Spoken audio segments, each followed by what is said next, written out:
ನಮಸ್ಕಾರ ವೀಕ್ಷಕರೇ, ಇಂದು ಹುಬ್ಬಳ್ಳಿ ನಗರದಲ್ಲಿ ಧಾರವಾಡ ಲೋಕಸಭಾ ಕ್ಷೇತ್ರ ಕಾಂಗ್ರೆಸ್ ಪಕ್ಷದ ಅಭ್ಯರ್ಥಿಯಾದ ಶ್ರೀ ವಿನೋದ್ ಅಸೂಟಿ ಪರ ಕರ್ನಾಟಕ ಬೀದಿ ಬದಿ ವ್ಯಾಪಾರಿಗಳ ವಿಭಾಗದ ರಾಜ್ಯ ಅಧ್ಯಕ್ಷರಾದ ಶ್ರೀ ಡಾಕ್ಟರ್ ರಂಗಸ್ವಾಮಿಯವರು ವಿನೋದ್ ಅಸೂಟಿ ಪರ ಮತಯಾಚನೆ ನಡೆಸಿದರು.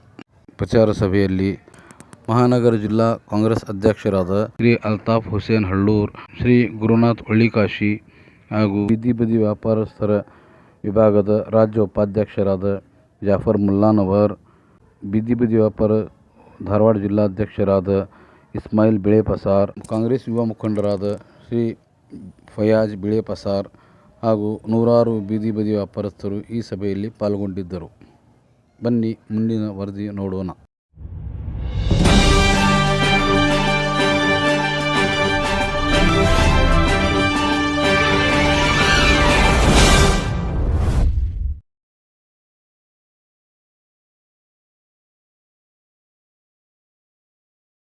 ನಾವು ಇಲ್ಲಿ ಹುಬ್ಬಳ್ಳಿಗೆ ಬಂದಿರಿ ಇವತ್ತು. ಮತ್ತು ಇಲ್ಲಿ ಬರೋ ಉದ್ದೇಶ, ಇವತ್ತಿನ ಬರೋ ಉದ್ದೇಶ, ನಾವು ಕರ್ನಾಟಕ ಪ್ರದೇಶ ಕಾಂಗ್ರೆಸ್ ಸಮಿತಿಯ ಒಂದು ಬೀದಿ ಬದಿ ವ್ಯಾಪಾರಿ ವಿಭಾಗದ ಒಂದು ಶಾಖೆ ವತಿಯಿಂದ ನಾವು ಇಡೀ ರಾಜ್ಯದಂತ ಪ್ರವಾಸವನ್ನು ಮಾಡಿ ಕರ್ನಾಟಕ ಪ್ರದೇಶ ಕಾಂಗ್ರೆಸ್ ಸಮಿತಿಯ 2024ರ ಲೋಕಸಭಾ ಕ್ಷೇತ್ರದ ಅಭ್ಯರ್ಥಿ ಪರವಾಗಿ ಧಾರವಾಡ ನಮ್ಮ ವಿನೋದ್ ಅಸೂಟಿಯವರ ಪರವಾಗಿ ನಮ್ಮ ಬೀದಿ ಬದಿ ವ್ಯಾಪಾರಿಗಳು 30,000 ಜನಸಂಖ್ಯೆ ಇರ್ತಕ್ಕಂಥದ್ದು, ಎಲ್ಲಿ ಹುಬ್ಳಿ ಧಾರವಾಡ ಜಿಲ್ಲೆ ವ್ಯಾಪ್ತಿಯಲ್ಲಿರ್ತಕ್ಕಂಥದ್ದು. ಇವತ್ತಿನ ನಮ್ಮ ಜನಸಂಖ್ಯೆ 1.5 ಲಕ್ಷ ಓಟ್ ಇರ್ತಕ್ಕಂಥದ್ದು.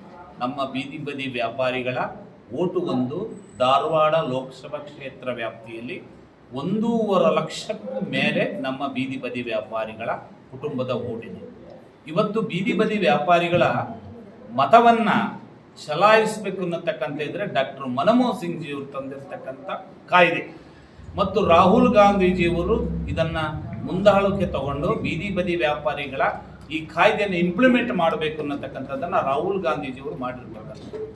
ಇವತ್ತು ನಾವು ಇಲ್ಲಿ ಬಂದಿರತಕ್ಕಂಥ ಉದ್ದೇಶ, ನಮ್ಮ ವಿನೋದ್ ಅಸೂಟಿಯವರನ್ನ ಬಹು ಅಂತರ ಮಟ್ಟದಿಂದ ಗೆಲ್ಲಿಸ್ಕೊಳ್ಸ್ಕೊಡ್ಬೇಕಾಗುತ್ತೆ. ಇವಾಗಲೇ ನಾವು ಸುಮಾರು ಕಡೆ ಪ್ರಚಾರವನ್ನು ಮಾಡೋದು, ಕೊಪ್ಪಳ ಆಗಿರ್ಬೋದು, ಧಾರವಾಡ ಆಗಿರ್ಬೋದು, ಇವತ್ತು ಹುಬ್ಳಿಲಿ ಇಟ್ಕೊಂಡಿದ್ದೀವಿ. ಇವತ್ತಿನ ಉದ್ದೇಶ, ತಾವುಗಳು ನಮ್ಮ ಬೀದಿ ಬದಿ ವ್ಯಾಪಾರಿಗಳು ನನಗೆ ಇತ್ತೀಚಿನ ಗಮನಕ್ಕೆ ಬಂದಾಗ, ಇತ್ತೀಚಿನ ಬೇರೆ ಬೇರೆ ಜಿಲ್ಲೆ ವ್ಯಾಪ್ತಿ ಪ್ರವಾಸ, ತಾಲೂಕು ವ್ಯಾಪ್ತಿಯಲ್ಲಿ ಪ್ರವಾಸ ಮಾಡತಕ್ಕಂಥದ್ದನ್ನ ಈ ಹಿಂದುತ್ವ ಅಂದ್ಕೊಂಡು ಈ ದೇಶವನ್ನ ಬಿತ್ತುವಂಥ ದೇಶ ಆಗ್ಬಿಟ್ಟಿದೆ. ನಮ್ಮಲ್ಲಿ ನಾವೆಲ್ಲ ಒಂದೇ ಜಾತಿ ಬೀದಿ ಬದಿ ವ್ಯಾಪಾರಿಗಳು. ಮತ್ತು ಈ ಜಾತ್ರೆ ಸಮಯದಲ್ಲಿ ಅಲ್ಪಸಂಖ್ಯಾತರು ಹೋಗಿ ಬೀದಿ ಬದಿ ವ್ಯಾಪಾರವನ್ನು ಮಾಡಬಾರ್ದು, ಮತ್ತು ಅದೇ ಥರ ಬೇರೆ ಕಡೆ ಹೋಗಿ ಹಿಂದೂಗಳನ್ನು ವ್ಯಾಪಾರ ಮಾಡ್ಬೋದು ಅಂತಕ್ಕಂಥದ್ದನ್ನು ಎಲ್ಲೂ ಇರಬಾರ್ದು. ನಾವೆಲ್ಲ ಭಾರತ ದೇಶದ ಪ್ರಜಾತಿಯ ಪ್ರಜೆಗಳು, ನಾವೆಲ್ಲ ಭಾರತಾಂಬೆ ಮಕ್ಕಳು. ನಾವೆಲ್ಲ ಇಲ್ಲಿ ಹಿಂದೂ ಮುಸ್ಲಿಂ ಕ್ರಿಶ್ಚಿಯನ್ ಯಾರೂ ಇಲ್ಲ. ಇದನ್ನು ಭಾರತ ದೇಶದಲ್ಲಿ ನರೇಂದ್ರ ಮೋದಿಯವರು ಮತ್ತು ಈ RSS ಏನು ಒಂದು ಪದ್ಧತಿ ಇದೆಯಲ್ಲ, ಇದು ನಾವು ಹಿಂದುತ್ವ ಅಂದ್ಕೊಂಡು ಆ ಬೀದಿ ಬದಿ ವ್ಯಾಪಾರಿಗಳನ್ನ ಅವತ್ತ ಜೀವನ ಮಾಡುವಂಥ ಪ್ರತಿನಿಧಿಗಳನ್ನ ಡೈವರ್ಟ್ ಮಾಡೋದನ್ನು ಕೆಲಸ ಮಾಡಬಾರ್ದು. ಸರ್, ತಾವು ಕಾಂಗ್ರೆಸ್ಗೆ ಬೆಂಬಲ ಕೊಡುವ ಉದ್ದೇಶ? ಕಾಂಗ್ರೆಸ್ ಬೆಂಬಲ ಕೊಡುವ ಉದ್ದೇಶ ಅಂದರೆ, ನಮಗೆ ಇವತ್ತು ನಮ್ಮದೇ ಒಂದು ಭಾರತ ದೇಶದಲ್ಲಿ ಪ್ರಪ್ರಥಮವಾಗಿ ಸೆಲ್ಲನ್ನು ಮಾಡಿದ್ದಾರೆ ನಮ್ಮ DK ಶಿವಕುಮಾರ್ ಜಿ ಗುರುಗಳಾದ ಅಧ್ಯಕ್ಷರು. ಮತ್ತು ಅದೇ ರೀತಿ ರಾಹುಲ್ ಗಾಂಧೀಜಿಯವರು ಸಹಿತ ಹೇಳಿದ್ದಾರೆ, ಬೀದಿ ಬದಿ ವ್ಯಾಪಾರಿಗಳೇ ಪ್ರತ್ಯಕ್ಷವಾಗಿ ಒಂದು ನಿಗಮ ಮಂಡಳಿಯನ್ನು ಮಾಡ್ತೀವಿ ಅನ್ನತಕ್ಕಂಥದ್ದನ್ನು. ನಮಗೆ ಭಾರತ ದೇಶದಲ್ಲಿ ನಮ್ಮ ಭಾರತ ದೇಶದ ಕಾಂಗ್ರೆಸ್ ಪಕ್ಷ ಬಂದರೆ ನಮಗೆಲ್ಲ ಸುರಕ್ಷಿತವಾಗಿ ಕೆಲಸ ಆಗುತ್ತೆ. ಬೆಂಬಲವನ್ನು ಕೊಡಬೇಕು, ಕಾಂಗ್ರೆಸ್ ಪಕ್ಷದ ಅಭ್ಯರ್ಥಿಗಳನ್ನು ನಾವು ಗೆಲ್ಲಿಸಬೇಕು. ನಾವೆಲ್ಲ ಒಗ್ಗಟ್ಟಾಗಿ ಕಾಂಗ್ರೆಸ್ ಪಕ್ಷಕ್ಕೆ ಮತವನ್ನು ನಾವು ಚಲಾಯಿಸೋ ಮಾಡಿದರೆ ಮುಂದಿನದಲ್ಲಿ ನಾವೆಲ್ಲ ಬಡವರು ಬದುಕಕ್ಕೆ ಚಾನ್ಸ್ ಆಗುತ್ತೆ. ಡಾಕ್ಟರ್ ಅಂಬೇಡ್ಕರ್ ತಂದಿರ್ತಕ್ಕಂಥ ಕಾಯ್ದೆ ಮತದಾನ ಮಾಡಬೇಕಾದ್ರೆ ಇದನ್ನ ನಾಳೆ ದಿನ ಚೇಂಜಸ್ ಮಾಡೋಕ್ಕೂ ಇವರು ಈ ಸರ್ಕಾರ ಏನಿದೆಯಲ್ಲ, ನಮ್ಮ ನರೇಂದ್ರ ಮೋದಿ ಇವರು RSS ಸರ್ಕಾರ ಮುಂದಿನ ದಿನದಲ್ಲಿ ನಮ್ಮ ಅಂಬೇಡ್ಕರ್ ತಂದಿರ್ತಕ್ಕಂಥ ಕಾಯ್ದೆಯನ್ನು ಚೇಂಜಸ್ ಮಾಡ್ಬೋದು. ಮುಂದಿನಲ್ಲಿ ಹಕ್ಕು ಮಾಡೋ ಪ್ರಜೆನೂ ನಮಗೆಲ್ಲ ಕಳ್ಕೋಬೇಕಾಗುತ್ತೆ. ಅದರಿಂದ ನಾವೆಲ್ಲರೂ ಇವತ್ತಿನ ಧಾರವಾಡ ಇರತಕ್ಕಂಥ ಲೋಕಸಭೆ ಅಭ್ಯರ್ಥಿ ವಿನೋದ್ರವರನ್ನ ಬಹುಮತದಿಂದ ಗೆಲ್ಲಿಸ್ಕೊಡ್ಬೇಕು. ನಮ್ಮದು ಸುಮಾರು 1.5 ಲಕ್ಷ ಮತ ಇದೆ. ನಮ್ಮ ಧಾರವಾಡ ಲೋಕಸಭಾ ಕ್ಷೇತ್ರದಲ್ಲಿ 1.5 ಲಕ್ಷ ಮತದಾನ ಇರತಕ್ಕಂಥದ್ದು ಬೀದಿ ಬದಿ ವ್ಯಾಪಾರಿಗಳ ಬೀದಿ ವ್ಯಾಪಾರಿಗಳು ಮತ್ತು ಅವ್ರ ಕುಟುಂಬದ ಸೇರಿ 1.5 ಲಕ್ಷ. ಈಗಾಗಲೇ ನಾವು ರಿಪೋರ್ಟನ್ನು ತಗೊಂಡಿದ್ದೀವಿ. ಇದೇ ನಮ್ಮ ಹುಬ್ಳಿಲಿ 9,000 ಜನ, ಇಲ್ಲಿ ಇದೇ ನಗರದಲ್ಲಿ 9,000 ನಗರಸಭೆ, ತಾಲೂಕು, ಹೋಬಳಿ ಮತ್ತು ಎಲ್ಲ ನಾವು ಪ್ರಚಾರವನ್ನು ಮಾಡಿದ್ವಿ. ಜಿಲ್ಲಾಧ್ಯಕ್ಷರುಗಳು, ಸಮಿತಿ ಪದಾಧಿಕಾರಿಗಳು ಮೀಟಿಂಗನ್ನು ವಾಟ್ಸಪ್ಪಲ್ಲಿ ನಾವೆಲ್ಲರೂ ಹೇಳಿದ್ವಿ, ಕಾಂಗ್ರೆಸ್ ಪಕ್ಷಕ್ಕೆ ಮತವನ್ನು ಹಾಕಬೇಕು, ಕಾಂಗ್ರೆಸ್ ಪಕ್ಷ ಸರ್ಕಾರವನ್ನು ತರಬೇಕು ಅಂತ ನಮ್ಮ ಉದ್ದೇಶ. ನಾನು ಕರ್ನಾಟಕ ಪ್ರದೇಶ ಕಾಂಗ್ರೆಸ್ ಸಮಿತಿ ಬೀದಿ ಬದಿ ವ್ಯಾಪಾರಿ ವಿಭಾಗದ ವತಿಯಿಂದ, ಅದೇ ರೀತಿ ಕರ್ನಾಟಕ ಬೀದಿ ಬದಿ ವ್ಯಾಪಾರಿ ಸಂಘಟದ ಒಕ್ಕೂಟದ ವತಿಯಿಂದ ನನ್ನ ಪ್ರೀತಿಯ ಮತದಾರರಿಗೆ ನಾನು ವಿನಂತಿ ಮಾಡ್ಕೋತೀನಿ, ಕಾಂಗ್ರೆಸ್ ಪಕ್ಷಕ್ಕೆ ನಮ್ಮ ಲೋಕಸಭೆ ಅಭ್ಯರ್ಥಿಗಳಿಗೆ ಮತವನ್ನು ನೀಡಿ. ಏಕೆಂದರೆ ಇವತ್ತು ನೋಡಿ GST ಆಗಿರ್ಬೋದು ಮತ್ತು ಎಲ್ಲ GDP ಕುಸಿತ ಕಂಡಿದೆ, ಎಲ್ಲ ದುಬಾರಿ ಬೆಳಿಕೆ ಆಗಿದೆ. ಈ ಮುಂದಿನಿಂದಲೇ ಬಡವರು ಬದುಕೋದು ಭಾಳ ಕಷ್ಟ ಆಗುತ್ತೆ.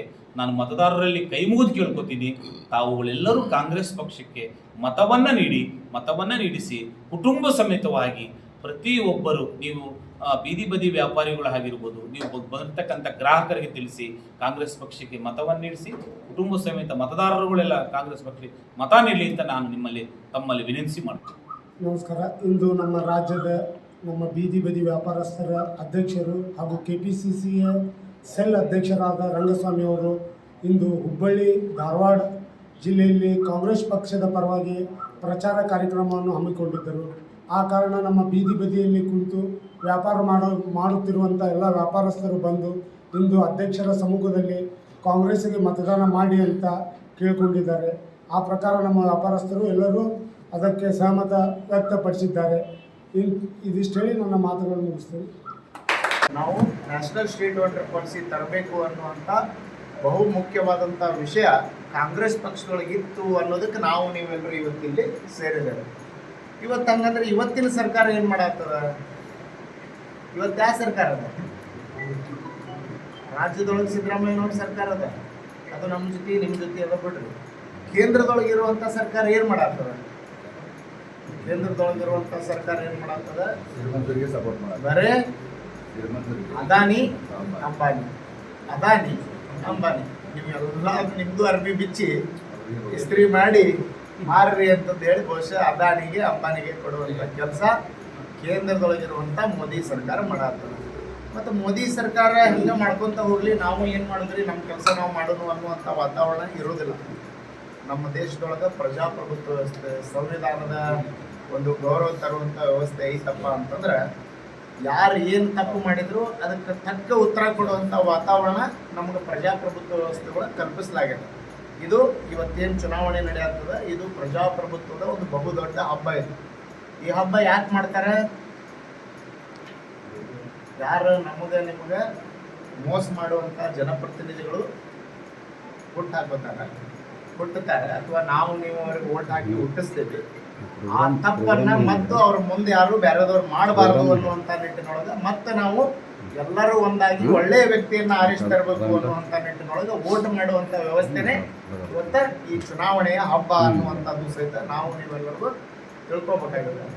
ಯಾಕೆ ತಿಳ್ಕೊಬೇಕಾಗಿರ್ತದೆ ಅನ್ನುವಂಥ ವಿಷಯ ಆಗಿರ್ಬೋದು. ಮತ್ತೊಂದು ವಿಷಯ ಇದು ಇವರು ಹೇಳಿದರು, ಭಾಳ ಚಂದ ಹೇಳಿದರು. ಯಾಕಂದ್ರೆ ರಾಜ್ಯದ ತುಂಬ ಓಡಾಡತ್ತಾರೆ, ಇವತ್ತಿನ ವಸ್ತುಸ್ಥಿತಿ ಏನದ ಎಲ್ಲ ನಮಗೆ ಗೊತ್ತಿರುವಂಥದ್ದು.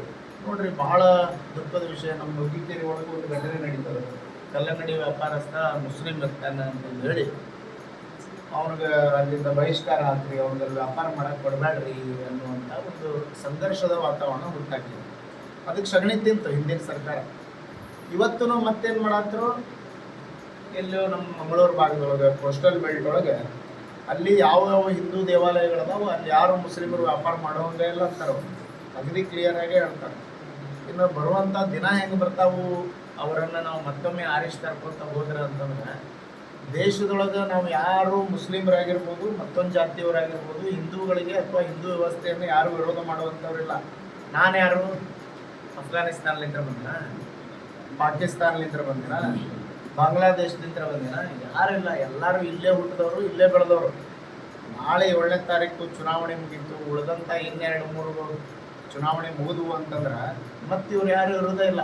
ದಲಿತ ಕಮಿಷನರ್ ಅದಾಳ, ಕಮಿಷನರ್ ತಪ್ಪು ಮಾಡಿದ್ರು, ಆ ಕಮಿಷನರ್ ಹಿಂಗೆ ಮಾಡಬಾರ್ದಾಗಿತ್ತು ಅಂದ್ರೆ ಏನ್ರಿ, ಯಾರಾದರೂ ಅಪರಾಧ ಮಾಡಿದ್ರೆ ಇಮಿಡಿಯೇಟ್ಲಿ ಅವರಿಗೆ ಬಂದೂಕ್ ತೊಗೊಂಡು ಹೊಡೆದು ಬಿಡ್ರಿ, ತಲವಾರ ತೊಗೊಂಡು ಕಳೆದು ಬಿಡ್ರಿ ಅನ್ನುವಂಥ ಕಾಯ್ದೆ ನಮ್ಮ ದೇಶದೊಳಗಿಲ್ಲ. ನಮ್ಮ ದೇಶದೊಳಗೆ ಅವನು ಯಾಕೆ ತಪ್ಪು ಮಾಡಿದ, ಆ ತಪ್ಪು ಮಾಡುವಂಥ ಸಂದರ್ಭ ಯಾಕೆ ಬಂತು, ಅದಕ್ಕೆ ಸಾಕ್ಷ್ಯಾಧಾರಗಳು ಏನದಾವ ಅದನ್ನೆಲ್ಲ ಚೆಕ್ ಮಾಡಿಕೊಂಡು ನಾವು ಅವ್ರನ್ನ ಶಿಕ್ಷೆ ಕೊಡುವಂಥ ಒಂದು ಮಾನವೀಯ ಮೌಲ್ಯದ ವ್ಯವಸ್ಥೆ ನಮ್ಮ ದೇಶದೊಳಗೆ ಜಾರಿ ಅದ. ಇದನ್ನು ಬಿಟ್ಟು ಇಲ್ಲ ನಾವು ಕಳುವು ಮಾಡ್ಯಾನ ಕೈ ಕಡ್ದು ಬಿಡ್ರಿ, ಹಂಗಂದ್ರೆ ನೀವು ಕೇಂದ್ರದೊಳಗೆ ನಿಮ್ದು ಸರ್ಕಾರ ಅದ, ನೀವು ಅಂಥ ಕಾಯ್ದೆ ಜಾರಿಗೆ ತೊಗೊಂಬರಲ್ಲ, ನೋಡೋಣ ಸಾಧ್ಯ ಐತಾ ನಿಮ್ಮ ಕಡೆ? ಇಲ್ಲ. ಈಗ ಅಲ್ಲಿ ಯಾರೋ ಗುಜರಾತ್ ಒಳಗೆ ಒಬ್ಬ ಹೆಣ್ಮಗಳಿಗೆ ಅವರು ಸಾಮೂಹಿಕ ಅತ್ಯಾಚಾರ ಮಾಡಿರ್ತಾರೆ. ಯಾವುದು ಗೊತ್ತೈತೆ ನಿಮಗೆ? ಬ್ರಿಟಿಷ್ ಬಾನು ಪ್ರಕರಣ ಗೊತ್ತದ ನಿಮಗೆ? ಆ ಪ್ರಕರಣದೊಳಗೆ ಆರೋಪಿಗಳಿಗೆ ಮೆರವಣಿಗೆ ಮಾಡ್ಕೊಂಡು ಬಿಡುಗಡೆ ಮಾಡ್ಕೊಂಡು ತೊಗೊಂಬರ್ತಾರೆ ಅವ್ರು. ಮೊನ್ನೆ ಸುಪ್ರೀಂ ಕೋರ್ಟ್ ಕೇಳಲಿಲ್ಲ, ಆ ಪ್ರಕರಣ ಮುಗಿದು ಕ್ಲಿಯರ್ ಆಗುತ್ತಾನ ಒದ್ದು ಒಳಗೆ ಹಾಕ್ಬೇಕಪ್ಪ ಅಂತ ಅವ್ರಿಗೂ ಹೇಳಿದರು. ನೋಡ್ರಿ, ಸುಪ್ರೀಂ ಕೋರ್ಟ್ ಮೊನ್ನೆ ಯಾವ ಹೆಣ್ಮಕ್ಳಿಗೆ ಮುದ್ದು ಮಕ್ಕಳಿಗೆ ಶಿಕ್ಷಣ ವ್ಯವಸ್ಥೆಗೆ ಹಾಸ್ಟೆಲ್ ಒಳಗೆ ಇರ್ತಿದ್ರಲ್ಲ ಅಂತ ಮಕ್ಕಳಿಗೆ ಲೈಂಗಿಕ ಕಿರುಕುಳ ಕೊಟ್ಟ ಅಂತಂದು ಹೇಳಿ ಚಿತ್ರದುರ್ಗದ ಮುರುಘಾಶರಣಗಳಿಗೆ ಹಾಕ್ತು ಕೋರ್ಟ್. ಯಾಕೆ ಹಾಕ್ತು? ತಪ್ಪು ಮಾಡಿದ್ರೆ ನಾವು ಯಾರಿಗೂ ಕೇಳೋದಿಲ್ಲಪ್ಪ, ನಿಮ್ಗೆ ಶಿಕ್ಷೆ ಖಚಿತವಾಗಿ ಇರೋದ ಅನ್ನುವಂಥದ್ದನ್ನು ಇವತ್ತು ನಮ್ಮ ನ್ಯಾಯಾಲಯಗಳು ಖಚಿತಪಡಿಸಿದಾವೆ. ಪುತ್ತೂರು ಒಳಗೆ ಒಂದು ದಲಿತ ಹುಡುಗಿಗೆ, ದಲಿತ ಬಾಲಿಕೆಯನ್ನ 5 ಜನ ABVP ಅವರು, ಇದೇ ಸಂಘ ಪರಿವಾರದವರು ತಗೊಂಡು ಹೋಗಿ ಸಾಮೂಹಿಕ ಅತ್ಯಾಚಾರ ಮಾಡ್ತಾರೆ. ಯಾರು ಒಬ್ಬರು ABVP ಸಂಘಟನೆಯವರು, BJP ಅವರು ಯಾರು ಲಬ ಹೇಳ್ಕೊಳ್ಳೋದೇ ಇಲ್ಲ. CBI ತನಿಖೆ ಮಾಡ್ರಿ ಅಂತ ಹೇಳೋದಿಲ್ಲ, ರೋಡಿಗೆ ಬರುವುದಿಲ್ಲ, ಏನೂ ಮಾಡೋದಿಲ್ಲ. ಎಂಥ ಪರಿಸ್ಥಿತಿ ಅದ? ಒಬ್ಬ ಸಂಘ ಪರಿವಾರದ ಪ್ರಮುಖ ನಾರಾಯಣ್ ರೈ ಅನ್ನುವಂಥ ಪುತ್ತೂರು ಒಳಗೆ ತನ್ನ ಮನೆ ಒಳಗೆ ಕೆಲಸಕ್ಕೆ ಬರುವಂಥ ಒಬ್ಬ ದಲಿತ ಹೆಣ್ಮಗಳ ಮಗಳಿಗೆ, ಅಮಾಯಕಿ 13 ವರ್ಷದ ಹುಡುಗಿಗೆ, ಆಕಿ ಅವ್ರವ್ವ ಕೆಲಸಕ್ಕೆ ಬಂದ ತಕ್ಷಣ ಆ ಹುಡುಗಿ ಕರ್ಕೊಂಡು ಬರ್ತಿದ್ರಲ್ಲ, ಆ ಹುಡುಗಿನ ಕರ್ಕೊಂಡು ರೇಪ್ ಮಾಡ್ತಾನ ಅವ್ನು ಕಂಟಿನ್ಯೂ ನಿರಂತರ. ಆ ಹುಡುಗಿ ಪ್ರೆಗ್ನೆಂಟ್ ಆಗಿ ಹಾಸ್ಪಿಟ್ಲಿಗೆ ಹೋಗಿರ್ತಾಳೆ. ಅವಾಗ ಇವು ಮಾಡಿದ ಹಗರಣ ಹೊರಗೆ ಬರ್ತದ. ಮತ್ತು ಸಂಘ ಪರಿವಾರದವ್ರು ಯಾರು ಏನು ಮಾತಾಡಲೇ ಇಲ್ಲ. ಇಂತಹ ನೀಚ ಪ್ರವೃತ್ತಿ ಅದನ್ನ ಇವತ್ತು ನೋಡ್ರಿ, ಪ್ರಜ್ವಲ್ ರೇವಣ್ಣ ಮಾಡಿದಂಥ ಘಟನೆಗೆ ಸಂಬಂಧಪಟ್ಟಂಗೆ ಇವತ್ತು ಏನು ರದ್ದಾಂತ ಆಗ್ಯದ. 3,000 ಹೆಣ್ಮಕ್ಳು ಮಾಂಗಲ್ಯ ಇವತ್ತು ಹರಣ ಆಗ್ಯದ. ಅವ್ರ ಕುಟುಂಬದೊಳಗೆ ಏನೇನು ಪರಿಸ್ಥಿತಿ ಕೆಟ್ಟಾಗಿರ್ತದ, ಅವ್ರ ಮಾನ ಹೆಂಗೆ ಹರಾಜಾಗಿರ್ತದ. ಇಂತಹ ನೀಚ ಕೃತ್ಯ ಮಾಡಿದಂಥ ಪ್ರಜ್ವಲ್ ರೇವಣ್ಣ ಕರ್ಕೊಂಡು ಹಿಂಗೆ ಕೈ ಮಾಡ್ಕೊಂಡು ಬಾಯಿಯವ್ರ ಬೇನೋ ಪ್ರಜ್ವಲ್ಗೂ ಓಟದು ಅಂತ ಹೇಳಿದರು. ಮತ್ತು ಇವತ್ತು ಅವನು ಏನಾದರೂ ಪ್ರಜ್ವಲ್ ರೇವಣ್ಣ ಮುಸ್ಲಿಂ ಆಗಿದ್ರೆ ಏನು ಮಾಡ್ತಿದ್ರು ಅನ್ನುವಂಥದ್ದನ್ನು ನಾವು ಗಮನದೊಳಗಿಡಬೇಕಾಗ್ತದ. ಬರುವಂಥ ದಿನ ಅಂತಂದ್ರೆ ನಾಳೆ ಮೇ 7ನೇ ತಾರೀಕು ಏನು ಚುನಾವಣೆ ಅದ, ನಮ್ಮ ಭಾಗದ ಚುನಾವಣೆ. ಆ ಚುನಾವಣೆ ಒಳಗೆ ಯಾರು ಇವತ್ತು ಜೋಶಿ ನೋಡ್ರಿ, ಬಹಳಷ್ಟು ವಿಷಯಗಳು ನಮ್ಮ ಮುಂದೆ ಅದಾವ. ಲೋಕಲ್ ಇವತ್ತು ನೀರದ ನಮ್ಮ ಹತ್ರ ಜಲಮಂಡಿನ ಹಾಳು ಮಾಡಿ ಇವತ್ತು ಅವ್ರು ಏನು ಮಾಡಿದ್ರು, ಆ ನೀರನ್ನು L&T ಅವ್ರಿಗೆ ಕೊಟ್ಟರು. ನಿಮಗೆ ಕುಡಿಯೋಕೆ ನೀರು ಇಲ್ಲ. ನೀರೈತಿ ಮಲಪ್ರಭಾದಾಗ, ಕುಡಿಯೋಕೆ ನೀರು ನಿಮಗೆ ಕೊಡಬೇಕಾದಂಥ ವ್ಯವಸ್ಥೆ ಮಹಾನಗರ ಪಾಲಿಕೆ ಮಾಡಬೇಕು. ಮಹಾನಗರ ಪಾಲಿಕೆ ಒಳಗೆ BJP ವ್ಯವಸ್ಥೆ ಅದ, BJP ಆಡಳಿತ ಅದ. ಅವರು ಕುಡಿಯೋ ನೀರು ಎಲ್ಲಿ ಕೊಡೋದಿಲ್ಲ. 24x7 ಜೋಶಿ ಮನಿ ಎಲ್ಲೈತಿ, ಜಗದೀಶ್ ಶೆಟ್ಟರ್ ಮನಿ ಎಲ್ಲೈತಿ, ಇಂಥಲ್ಲೇ 24x7 ಮಾಡ್ಕೊಂಡ್ರು. ಎಲ್ಲೇ ಅಲ್ಪಸಂಖ್ಯಾತರು ದುಡಿಯೋ ವರ್ಗ ಲೇಬರ್ ಕ್ಲಾಸ್ ಅದಾರೆ ಅಲ್ಲೆಲ್ಲ ಏನು ಮಾಡಿಟ್ರು ಅವರು, ನೀವು 15 ದಿನಕ್ಕೊಮ್ಮೆನೂ ಸಹಿತ ನೀರು ಕುಡಿಯೋದು ಬರಲಾರದಂಥ ವಾತಾವರಣ ನಿರ್ಮಾಣ ಮಾಡಿಬಿಟ್ರೆ. ಇಂತಹ ಸಾಕಷ್ಟು ಸಂಘರ್ಷದ ವಿಷಯಗಳು ನಮ್ಮ ಜೊತೆಗದಾವೆ. ಸೊ ಅದಕ್ಕೆ ಇವನ್ನೆಲ್ಲ ಚೆಕ್ ಮಾಡ್ಕೊತ ಹೋಗ್ಬೇಕಾಗ್ತದೆ. ಕ್ಲಿಯರ್ ಆಗಿ ಹೇಳ್ಬೇಕು ಅಂತಂದ್ರೆ, ದಯಮಾಡಿ ಯಾರು ಒಂದು ಸಮಾಜ ಒಂದೇ ಪಕ್ಷಕ್ಕೆ ಸೀಮಿತ ಆಗಬಾರ್ದು. ಬಾಬಾ ಸಾಹೇಬ್ ಅಂಬೇಡ್ಕರ್ ಅವರು ಸಂವಿಧಾನ ರಚನೆ ಮಾಡಿದಾಗ ಹೇಳಿದರು, ಇನ್ನು ಮ್ಯಾಗ ರಾಜನ ಹೊಟ್ಟೆಗೆ ರಾಜ ಹುಟ್ಟೋದಿಲ್ಲ, ವೋಟರ್ ಏನು ಮತದಾನ ಮಾಡ್ತಾರಲ್ಲ, ವೋಟರ್ ಮತದಾನದ್ಲಿಂತ ಈ ದೇಶದ ರಾಜ ಹುಟ್ಟತಾನು ಅನ್ನುವಂಥದ್ದು ಹೇಳಿದ್ರಲ್ಲ, ಅದನ್ನ ನಾವು ನೀವೆಲ್ಲರೂ ಸಾಬೀತುಪಡಿಸಬೇಕಾಗಿದೆ. ಆ ನಿಟ್ಟಿನೊಳಗೆ ಇವತ್ತು ನಾವು ನೀವು ಒಳ್ಳೆಯ ವ್ಯಕ್ತಿಯನ್ನ ನೋಡ್ರಿ, ಒಬ್ಬಂಗನ ಬಹಳಷ್ಟು ದಿನ ನಾವು ಕುರ್ಚಿ ಮೇಲೆ ಕುಂದರ್ಸ್ಕೊಂತ ಹೋದ್ರೆ, ಅಧಿಕಾರ ಕೊಡ್ಕೊಂತ ಹೋದ್ರೆ ಹಿಟ್ಲರ್ ವ್ಯವಸ್ಥೆ ಅಂತಂದ್ರೆ ನಾಳೆ ನನಗೆ ಬಿಟ್ಟು ಏನಿಲ್ಲ, ನಾನು ಇಲ್ಲ ಏನೂ ಇಲ್ಲ ಅನ್ನುವಂಥ ವಾತಾವರಣ ಇವತ್ತು ದೇಶದೊಳಗೆ ನಿರ್ಮಾಣ ಆಗಿದೆ.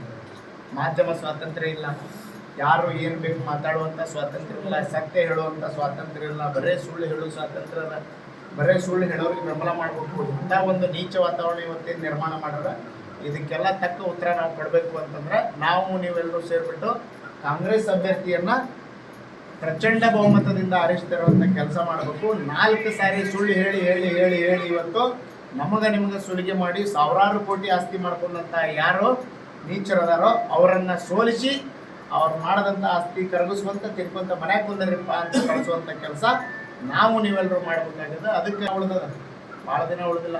ನಮ್ಮ ಹುಬ್ಬಳ್ಳಿ ಧಾರವಾಡದ್ದು ಅಥವಾ ಧಾರವಾಡ ಲೋಕಸಭಾ ಕ್ಷೇತ್ರದ್ದು ಅಥವಾ ದೇಶದ ಒಂದು ಇತಿಹಾಸವನ್ನು ನಾವು ಬದಲು ಮಾಡುವಂಥ ದಿನ ಇವತ್ತು ನಿಮ್ಮ ಕೈಗೊಳ್ಳೋದ. ಅದಕ್ಕೆ ದಯಮಾಡಿ ತಾವೆಲ್ಲರೂ ಕಾಂಗ್ರೆಸ್ ಪಕ್ಷಕ್ಕೆ ಮತದಾನ ಮಾಡಿರಿ. ನ್ಯಾಷನಲ್ ಸ್ಟ್ರೀಟ್ ವೆಂಡರ್ ಪಾಲಿಸಿಯನ್ನು ಇನ್ನೂ ಉನ್ನತ ಮಟ್ಟಕ್ಕೆ ಒಯ್ಯ ಅಂತ ನಿಟ್ಟಿನೊಳಗೆ 100% ರಾಜ್ಯ ಸರ್ಕಾರನೂ ನಮ್ಮ ಜೊತೆಗದ. ಕೇಂದ್ರದೊಳಗೆ ಹೊಳ್ಳಿ ಈ ಇರುವಂಥ ಇವತ್ತಿನ ದರಿದ್ರ ಸರ್ಕಾರ ಬಿದ್ದು ಹೋತು ಅಂತಂದ್ರೆ ನಮಗೆ ಮುಂದರ ಒಳ್ಳೆಯ ಅಚ್ಚೆ ದಿನ ಸಿಗಲಿ ಅನ್ನುವಂಥ ಮಾತನ್ನು ಹೇಳಿ ತಾವು ತಪ್ಪದೇ ಮತದಾನ ಮಾಡಿ. ಆ ಮತದಾನದಿಂದ ನಿಮಗೂ ಶಕ್ತಿ ಪಡ್ಕೋರಿ, ದೇಶಕ್ಕೂ ಶಕ್ತಿ ತುಂಬ್ರಿ ಅನ್ನುವಂಥ ಮಾತನ್ನು ಹೇಳಿ ನನ್ನ ಮಾತನ್ನು ಮುಗಿಸ್ತೇನೆ. Thank you.